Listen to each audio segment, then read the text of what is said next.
அன்பு நண்பர்களே, ஆரோக்கியம் டிவி சேனல் உங்களை அன்புடன் வரவேற்கிறது. இன்றைக்கு நாம் பார்க்குறது என்னென்னா, பச்சை பட்டாணி.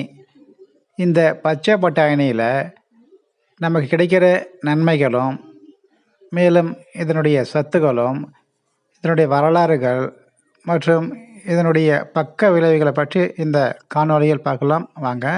இந்த பச்சை பட்டாணிக்கு அறிவியல் பெயராக பார்க்கும் பொழுது பைசம் சட்டைவம் என்று அழைப்பாங்க.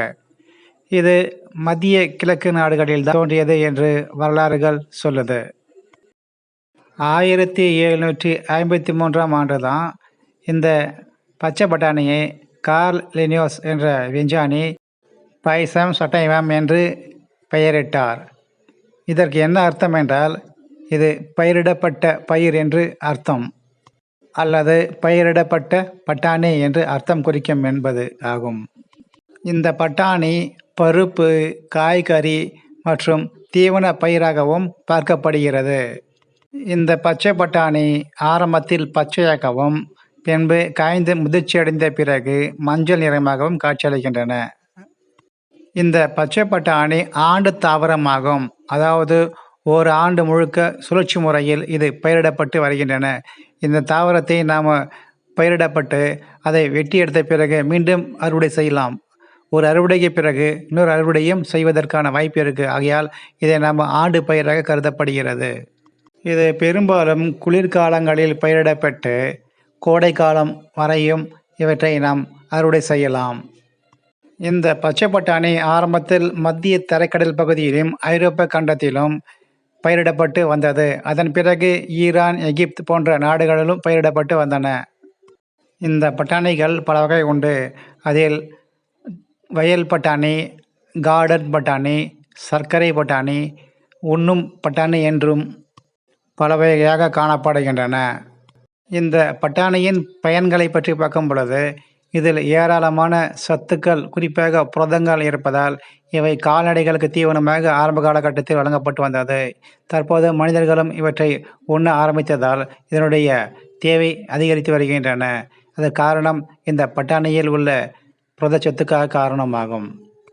குறிப்பாக பட்டாணியில் புரதச்சத்து, நார்ச்சத்து, வைட்டமின்கள், ஆக்சிஜனேற்றம், அதாவது ஆன்டி ஆக்சிடென்ட் என்று சொல்வார்கள், அந்த ஆக்சிஜனேற்றம், தாது பொருட்கள் என்று சொல்லக்கூடிய மினரல்ஸ் இவற்றில் காணப்படுகின்றன.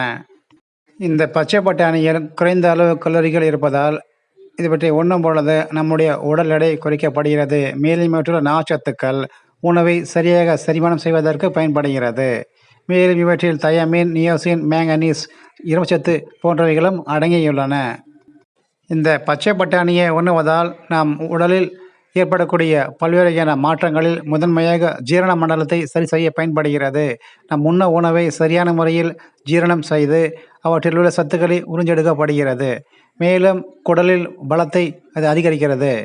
குடலில் உள்ள நல்ல பாக்டீரியாக்களை, பயன்களையும் அவற்றின் எண்ணிக்கைகளையும் இவை அதிகப்படுத்துகின்றன.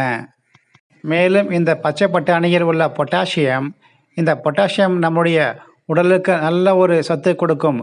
அதாவது உடலில் ஏற்படக்கூடிய இரத்த அழுத்தம், சொல்லக்கூடிய பிபி, பிளட் ப்ரெஷர் இவற்றை சரி செய்து சீரான முறையில் இவற்றை பராமரிக்க இந்த பச்சை பட்டாணி பயன்படுகிறது. இதில் உள்ள இரும்புச்சத்து, அதாவது அயன் மற்றும் தாமிரம் சொல்லக்கூடிய காப்பர் அதிக அளவு இருப்பதால் இரத்தத்தினுடைய எண்ணிக்கை, சொல்லக்கூடிய ஆர்பிசி, இரத்த சிவப்பான குறையீடு எண்ணிக்கை அதிகரித்து இரத்தத்திற்கு பயன்படாக இருக்கின்றன. இந்த பச்சை பட்டாணியில் மெக்னீசியம் சத்து அதிகமாக இருப்பதால் இவற்றை தினமும் உண்பவர்களுக்கு தோல் சம்பந்தப்பட்ட வியாதிகள் குறையும், தோல் பளபளப்பாகவும் சீராகவும் பராமரிக்க பயன்படுகிறது. தீமையை பற்றி பார்க்கலாம் வாங்க. இந்த பச்சை பட்டாணி அதிக அளவு உண்பதால் இவற்றில் புரதங்கள் அதிகமாக காணப்படுவதால் சிறுநீர் பாதிப்பு ஏற்பட வாய்ப்பு இருக்குது. மேலும் கார்போஹைட்ரேட் அதிகமாக இருப்பதால் சர்க்கரை அளவு அதிகரிக்க வாய்ப்பு உள்ளது. அதே மாதிரி தசைப்பிடிப்பு, வாயு, துர்நாற்றம் போன்ற பிரச்சனைகளை உண்டாகுவதற்கான வாய்ப்புகள் அதிகமாக காணப்படுகிறது. ஆக எந்த உணவு இருந்தாலும் ஒரு முறையான அளவு எடுத்துக்கொள்வது நல்லது. பை மோட்டோ, இது ஆன்லைனில் பொருட்களை பற்றி செய்யும் ஆப் ஆகும். இந்த காணொளி பிடித்திருந்தால் ஷேர் பண்ணுங்கள், சப்ஸ்கிரைப் பண்ணுங்கள், லைக் பண்ணுங்கள், கமெண்ட்ஸ் பண்ணுங்கள். மேலும் இந்த வீடியோவை பார்த்த அனைவருக்கும் நன்றிங்க.